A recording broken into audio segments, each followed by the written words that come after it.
Good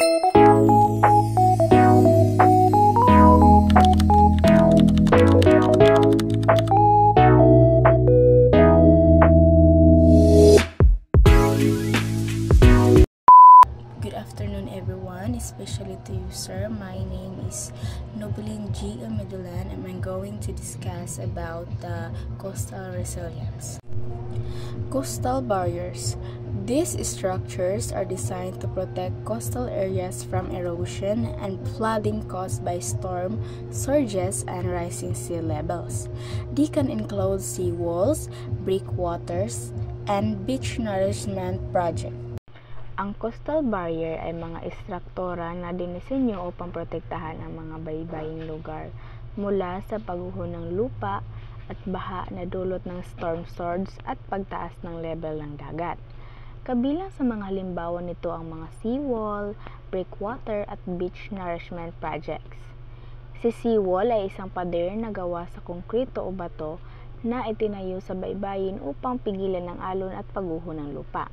Si breakwater naman ay isang istrukturang nakalubog sa tubig na nagsisilbing hadlang sa malakas na alon. At si beach nourishment naman ay isang proseso kung saan dinadagdagan ang buhangin sa baybayin upang mapangalagaan ang dalampasigan. Kaya, ang coastal barrier ay mahalaga sa pagprotekta sa mga komunidad sa baybayin, mga infrastruktura at mga ecosystem. Gayunpaman, mahalagang isaalang-alang ang mga potensyal na epekto ng mga istrukturang ito sa kapaligiran at sa daloy ng tubig. Seawalls. Seawalls are vertical structures built along shorelines to prevent erosion and protect coastal infrastructure. They can be effective in the short term but can have negative impacts on coastal ecosystems and may exacerbate erosion in adjacent areas. Ano nga ba ang seawall? Gaya ng sinabi ko kanina, ang seawall ay isang vertikal na istrukturang gawa sa konkrito o bato na itinayo sa baybayin upang pigilan ang pagguho ng lupa at protektahan ang mga infrastruktura sa baybayin. Ang seawall ay isang proteksyon laban sa pagguho ng lupa dahil pinipigilan ng seawall ang paggalaw ng alon at pagguho ng lupa sa baybayin. At pinoprotektahan ng seawall ang mga bahay, kalsada at iba pang infrastruktura mula sa pagkasira dulot ng alon at baha. May negatibong epekto naman ito sa ecosystem dahil ang seawall ay maaaring makapinsala sa mga natural na proseso sa baybayin tulad ng pagdami ng buhangin sa dalampasigan. At ang pagtatayo ng seawall sa isang lugar ay maaaring magdulot ng paglala ng pagguho sa mga katabing lugar. Kaya ang seawall ay mahalagang maingat na isaalang-alang ang mga epekto nito sa kapaligiran bago ito itayo. Beach nourishment. This involves replenishing beaches with sand to mitigate erosion and protect coastal infrastructure. It's a temporary solution requiring periodic replenishment. Ang pagpapalakas ng baybayin ay isang pamamaraan upang mapangalagaan ang ating mga dalampasigan. Ito ay ginagawa sa pamamagitan ng pagdaragdag ng buhangin sa mga baybaying unti-unting nawawala dahil sa pagguho. Sa ganitong paraan, mapoprotektahan natin ang mga infrastruktura sa baybayin tulad ng mga bahay, resort at iba pa. Bakit kailangan ang pagpapalakas ng baybayin? Ginagawa natin ito kasi kapag may malakas na alon at ang pagbabago ng klima ay nagiging sanhi ng pagguho ng mga baybayin. At ang pagguho ay nakasira sa mga likas na tirahan ng mga hayop at halaman sa baybayin. Kaya marami tayong nakikita na ang buhangin ay kinukuha mula sa iba pang lugar tulad ng mga ilalim ng dagat o mga quarry dahil ang buhangin ay ilalagay sa baybayin gamit ang mga espesyal na kagamitan para mas maging malakas ang ating baybayin at hindi basta-basta masisira. And now, let's proceed the other engineering solution. Landslide mitigation. This can involve slope stabilization measures such as retaining walls, drainage systems, and vegetation planting. Ito ang pagpigil sa pagguho ng lupa dahil ang pagguho ng lupa ay isang malaking problema sa maraming lugar, lalo na sa mga lugar na may matarik na dalisdis at madalas na pag-ulan.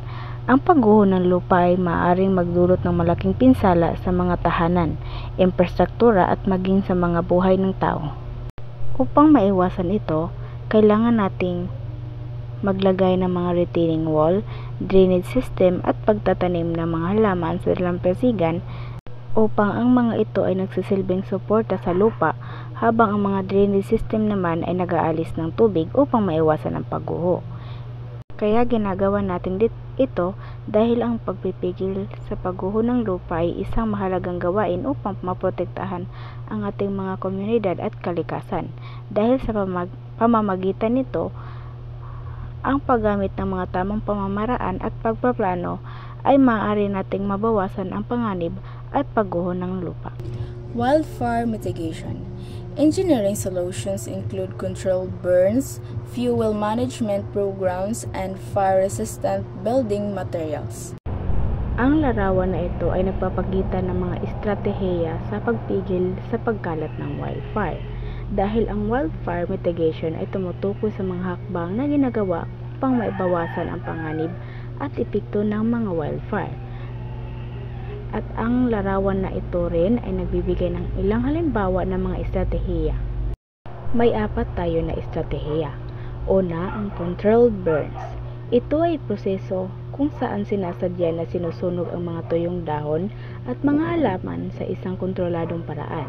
Ito ay ginagawa upang maalis ang mga materyales na madaling masunog at upang lumikha ng isang fire break, isang malawak na lugar na walang mga nasusunog na materyales na maaaring makatulong sa pagpigil sa pagkalat ng wildfire. Pangalawa ay ang fuel management programs. Ito ay isang hanay ng mga aktibidad na naglalayong mabawasan ang dami ng mga nasusunog na materyales sa isang lugar. Kabilang dito ang pagpuputol ng mga puno, pag-aalis ng mga tuyong dahon at mga sanga, at paglikha ng mga fire breaks. Pangatlo ay ang fire-resistant building materials. Ito ang paggamit ng mga fire-resistant na materyales sa pagtatayo ng mga bahay at iba pang mga istruktura na maaaring makatulong upang maprotektahan ang mga ito mula sa mga wildfire.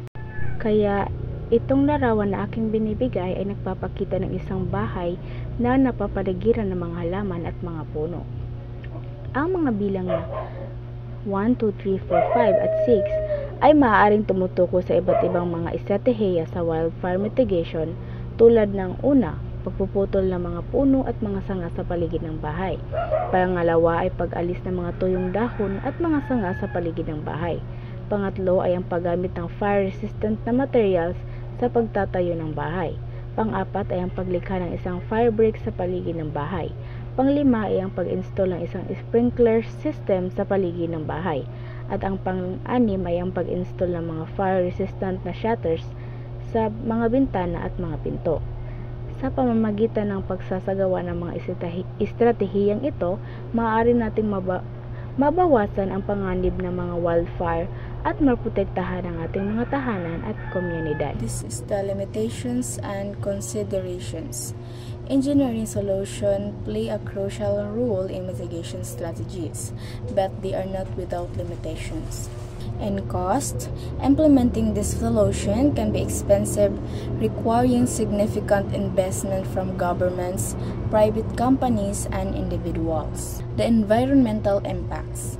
Engineering solution can have unintended consequences from ecosystem, disrupting natural processes and potentially exacerbating other environmental problems. Ang limitation and consideration. Ang mga solusyong ito ay may mahalagang papel sa pagpapawas ng panganib mula sa mga sunog at pagguho ng lupa. Kaya limitahan natin ang pagsunog sa iba't ibang lugar na maaaring makaapekto sa pagkalat ng apoy. At sa landslide naman ay alam naman natin hindi natin ito maiiwasan, pero may paraan dito, kundi ang pagtanim ng kahoy para mas matibay ang isang lupa at hindi ito basta-basta magla-landslide.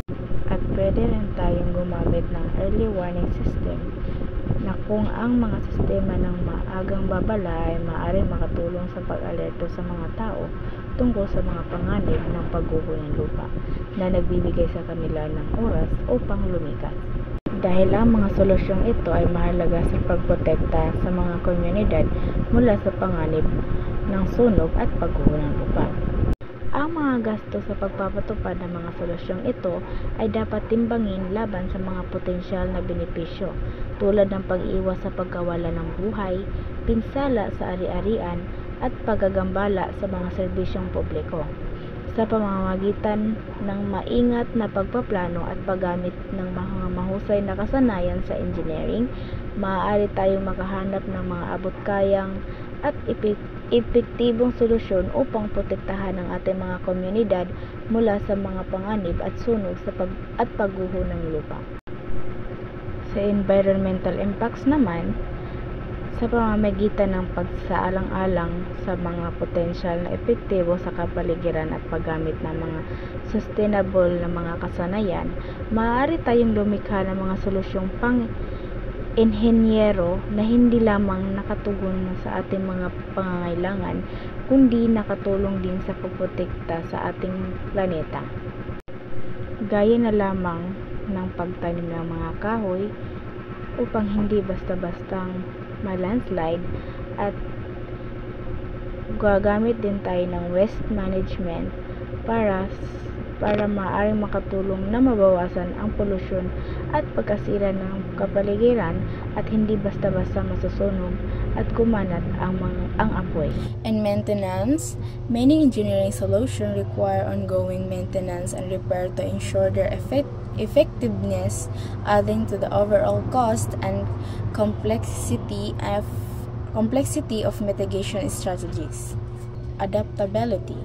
As climate change continues to alter weather patterns and intensify natural disasters, engineering solutions may need to be adapted or upgraded to remain effective.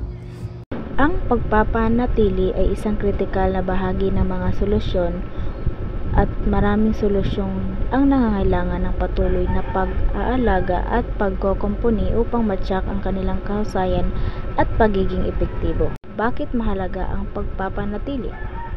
Dahil ang pagpapanatili ay mahalaga para sa kaligtasan ng mga tao at ari-arian. Ang pagpapanatili ay tumutulong upang mapanatili ang orihinal na pagganap ng isang solusyon, tulad ng mga tulay at mga gusali na tumutulong na maiwasan ang mga aksidente. Dahil sa pamamagitan ng pagpapanatili ay maaari nating matyak na ang mga solusyong ito ay patuloy na nagbibigay ng benepisyo sa lipunan. And lastly, the adaptability. Ang pag-angkop sa pagbabago ng klima ay tumutukoy sa proseso ng pag-aayos upang harapin ang mga epekto ng pagbabago ng klima. Dahil habang patuloy na nagbabago ang klima, ang mga tao at mga komunidad ay kailangang mag-adjust upang mabawasan ang mga negatibong epekto. Ang pag-angkop ay maaaring makatulong na protektahan ang mga buhay, kabuhayan at mga ekosistem. Ito ay maaaring kasalukuyan o inaasahang mga epekto. Bakit nga ba mahalaga ang pag-angkop?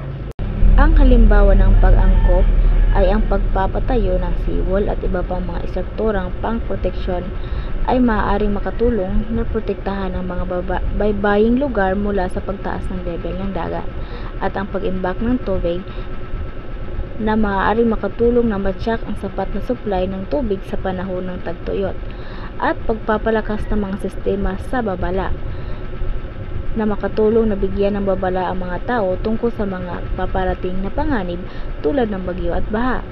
Dahil dito, ang pag-angkop na pagbabago ng klima ay isang mahalagang bahagi sa paghahanda para sa hinaharap.